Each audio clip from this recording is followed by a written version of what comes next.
The stock market is rallying, and on the surface, everything seems fine. But behind the curtain, the Federal Reserve is quietly making moves that are raising some serious questions. They've got a tool they say is a safety net for the financial system, but the data suggests this safety net might just be the perfect bull trap for investors who aren't paying close attention. In this video, we'll break down exactly what the Fed is doing, analyze the charts, and figure out if this is a sign of a healthy market or a warning of much deeper problems to come. So, what's the Fed actually up to? They're using something called the Standing Repo Facility, or SRF. Now, that sounds complicated, but let's make it simple. Imagine the entire financial system is a network of giant businesses, the big banks, that need colossal amounts of cash every single day to operate. They use it to settle trades, lend money, and keep the gears of the economy turning. Most of the time, they just borrow from each other overnight to make sure their books are balanced. But what happens when cash gets tight? What happens when the system gets a little clogged up? That's where the Fed steps in.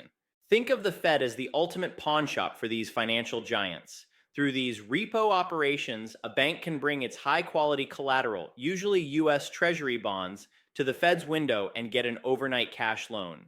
The next day, they buy their bonds back with a tiny bit of interest, and everyone's square. The Fed temporarily injects cash, makes sure the bank is liquid, and then that cash vanishes 24 hours later. Now, this kind of tool isn't brand new. The Fed has used repo operations for decades, but the modern version, the SRF, was set up in 2021 as a permanent part of their toolkit. So, if this is just business as usual, why are we even talking about it? Because it's not how the tool works that's raising red flags. It's why and how often they're suddenly needing to use it. First, let's look at the official story. This is the safety net argument. According to the Fed, these operations are just routine maintenance designed to keep the financial plumbing running smoothly. Their main job is to control their policy interest rate, the federal funds rate, which is the rate banks charge each other for overnight loans. The Fed sets a target range for this rate. For example, back in June 2025, the range was 4.25% to 4.5%. If a cash shortage causes that rate to spike above the target, the Fed can use the SRF to inject cash, relieve the pressure, and guide the rate back down. From this viewpoint, the Fed's actions are preventative. They're providing a backstop to make sure small liquidity hiccups don't spiral into a full-blown crisis. It's like having a fire department on constant standby. Just knowing they're there is supposed to be a source of stability. The argument is that a healthy market needs these guardrails. The Fed is just doing its job, preventing market seizures and maintaining confidence in the system. So when you see a headline about the Fed using its repo facility, the bullish take is, great, the system is working as designed. The Fed saw a potential problem and used the right tool to fix it. It's a safety net, plain and simple. But there's another, much more unsettling way to look at this. What if this safety net is actually a symptom of a much deeper illness? What if it's creating a false sense of security, luring investors into a classic bull trap?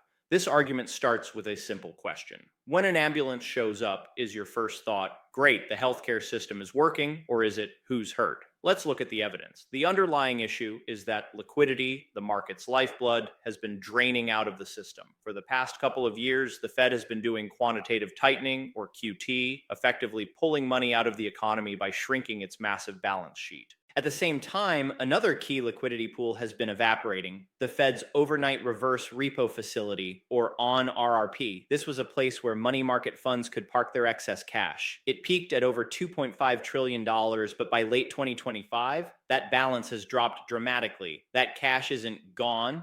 It's been reallocated into other assets like treasury bills. But the giant rainy day fund of excess cash parked at the Fed is no longer there to act as a buffer. So you have two huge forces pulling cash out of the system. What happens when cash gets tight? The plumbing starts to groan, and we've been seeing signs of that strain. In late 2025, usage of the Fed's repo facility became more frequent, a sign of unusual stress on days without any obvious triggers like a tax deadline. This brings up a critical question. Why is the Fed injecting liquidity with one hand while it was, until very recently, pulling it out with the other?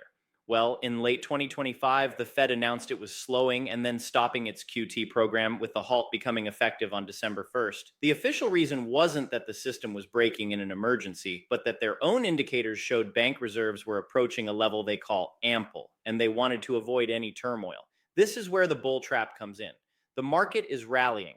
Investors saw the Fed end QT and just this week, on December 10th, cut interest rates for the third time this year, bringing the target down to 3.5% to 3.75%.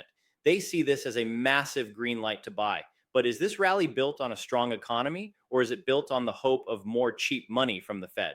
A bull trap is a false signal. It's when an asset's price pushes above a key level, tricking buyers into piling in only for the price to reverse course and trap them in losing trades. The argument here is that the Fed's liquidity operations, though small, are masking the market's underlying fragility. The rally isn't a sign of organic strength, it's an artificial high fueled by a dependency on Fed life support. The trap is set because the moment the Fed can't or won't step in, that underlying weakness could be exposed and the market could correct hard. So, is it a safety net or a trap? The most honest answer is that it's both. The repo facility is, by design, a safety net. Its use shows that the backstops are working to prevent an immediate collapse, which is a good thing. However, the growing need to use that safety net is the trap. It's a giant, flashing warning sign that the system is operating with a much thinner margin for error. Think of it like your car's oil light. The light itself is a great safety feature, but if it starts flickering while you're driving down the highway, you don't celebrate your dashboard. You know it's a warning that the engine is in trouble. The Fed's repo operations are that flickering oil light. A core issue is the massive amount of US Treasury debt being issued, which is sucking up market liquidity. There's a real debate about whether dealer banks can absorb it all without help. The Fed ending QT is a nod to this stress. It suggests the market might not be able to stand entirely on its own 2 feet right now. So what does this mean for you as an investor? First, you have to acknowledge the kind of environment we're in. This isn't the time for blind optimism. The rally is fragile, built on a shaky foundation of Fed support, not organic strength. Question every breakout. Is it on high volume with real conviction, or is it just drifting upward? That's a classic sign of a potential bull trap. Second, watch the data like a hawk. Don't just follow the S&P 500. Watch the metrics that signal funding stress, like the usage of the Fed's Standing Repo Facility. If you see those numbers getting bigger and more frequent, the oil light is blinking faster. Watch short-term rates like the secured overnight financing rate soften. If they spike for no good reason, that's another sign of stress. Third, this is a time for quality. In a fragile market, speculative junk gets crushed first. Companies with strong balance sheets, real cash flow, and durable businesses are the ones that can weather the storm. The fear of missing out is powerful, but the pain of getting caught in a trap is a whole lot worse. The bottom line is this: the Fed's actions are a paradox. They're providing a short-term solution that highlights a much deeper, long-term problem. While they may be preventing a crash tomorrow, they're also confirming that the underlying conditions for one are present. This isn't a signal to panic, but it is a clear signal to be prudent, skeptical, and understand that the safety net you see is only there because we are walking on a very high wire.